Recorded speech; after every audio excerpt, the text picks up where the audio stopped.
How a couple gets on behind closed doors can be a source of intrigue, and that's especially true when you're a member of the royal family. Now, sources have revealed a power struggle within Kate and William's marriage, with claims the princess treats the prince as her fourth child. Don't we know a little bit about that? Amid reports he's prone to being, well pampered.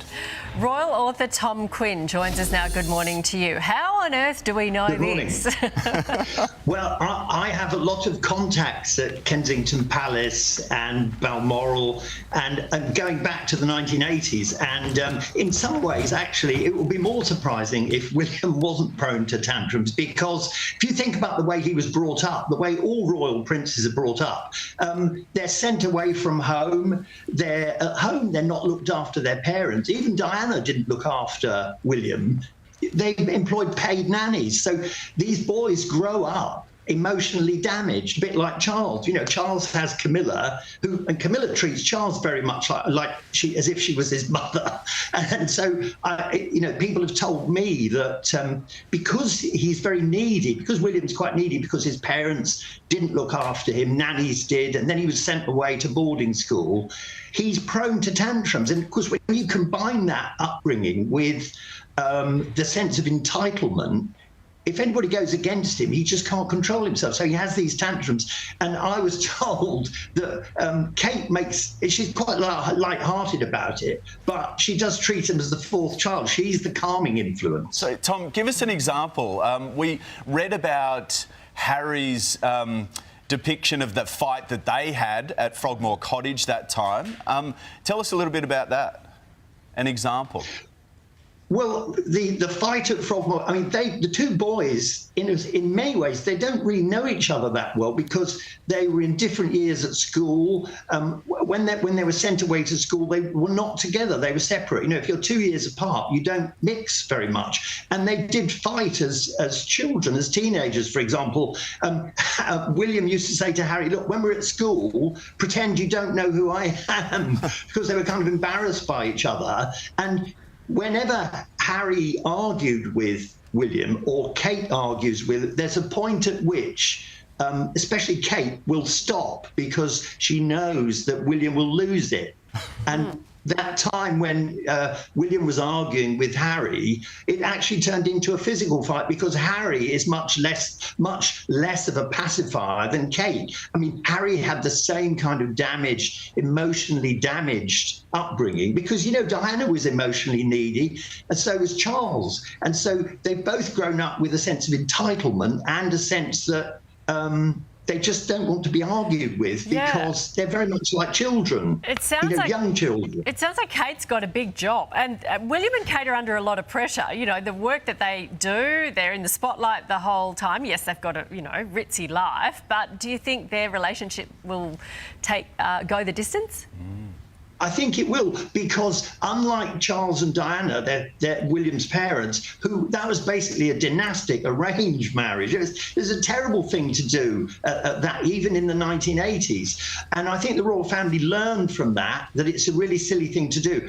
William was drawn to Kate precisely because she had the kind of stable, warm upbringing that he didn't have. So they're like the positive and negative on a battery, whereas if you put two needy people together like Diana and Charles, it's not going to work. So I think because Kate always tries to persuade William not to lose it, because she's the calming influence, she's figured him out. He always feels safe. Go Kate. Yeah, they've got a manageable relationship, it seems.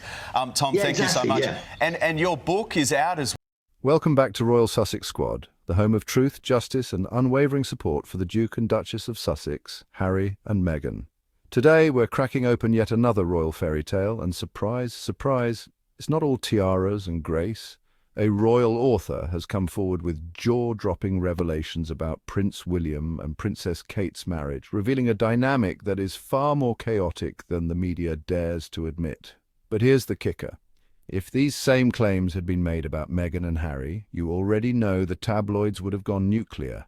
The double standards are glaring, and it's time to set the record straight. So sit tight, because we're unpacking the truth behind William's tantrums, Kate's role in the royal PR machine, and why Harry and Meghan were absolutely right to walk away from this toxic mess. Let's start with what's now been exposed by royal author Tom Quinn. According to him, Kate treats Prince William like her fourth child. Yes, you heard that right, her fourth child. That means, in addition to George, Charlotte and Louis, Kate reportedly has to manage William's emotions as if he were another toddler in the palace. And this isn't just some flippant remark. Quinn claims that William is prone to tantrums. Yes, tantrums, whenever things don't go his way. He says William, raised by nannies and largely left to his own devices, is emotionally needy and incapable of handling confrontation. Imagine for a second, just imagine, if someone had said Prince Harry was throwing tantrums, or that Meghan had to calm him like a child. The British press would have crucified them, dragged their names across every front page and called for their royal titles to be stripped on the spot. But William, he gets a pass. He's painted as a sensitive soul, damaged by childhood tragedy, just doing his best. The press falls over themselves to protect him. Meanwhile, Harry, who endured the same childhood trauma, is treated like a traitor for daring to speak about it. Quinn even explains that Kate, while keeping a light-hearted front, often has to back down in arguments to avoid triggering William's temper. That's not a healthy partnership, that's emotional suppression, but the palace spins it as her being the calming influence. They want us to applaud Kate for keeping the peace while shielding William from public scrutiny. But when Meghan protected Harry from that same toxic royal culture, she was smeared as manipulative and controlling. Now let's talk about the dynamic between the brothers. Quinn reveals that William and Harry were never particularly close, different school years, different social circles, and most damning of all, William reportedly told Harry to pretend not to know him in public when they were younger. That's not sibling love, that's rejection. Here's the truth. Harry didn't abandon anyone. He liberated himself. He chose peace over palace politics. He chose Meghan, their children, and their well-being over a crumbling system designed to suppress individuality and prioritize image over humanity. Even Quinn admits that both William and Harry suffered emotionally due to how they were raised, but only one of them took that pain, processed it, and broke the cycle. That's Prince Harry. William stayed behind the curtain, Harry pulled it back, and let's not forget the infamous fight at Frogmore Cottage. Harry detailed it in his memoir, Spare, and the media lost their minds over it, accusing him of tarnishing the monarchy. But now Quinn corroborates the story, claiming that yes, William does lash out. And Harry? He simply defended himself and told the truth. It's time we stop blaming Harry for telling his story and start questioning why the firm has spent so much energy silencing him. This whole narrative around William being the calm, reliable heir while Harry is the unruly spare is completely fabricated. The truth is, Harry grew up. He took responsibility for his healing, built a beautiful life with Meghan, and refused to participate in the toxic cycle of dysfunction that has plagued that family for generations.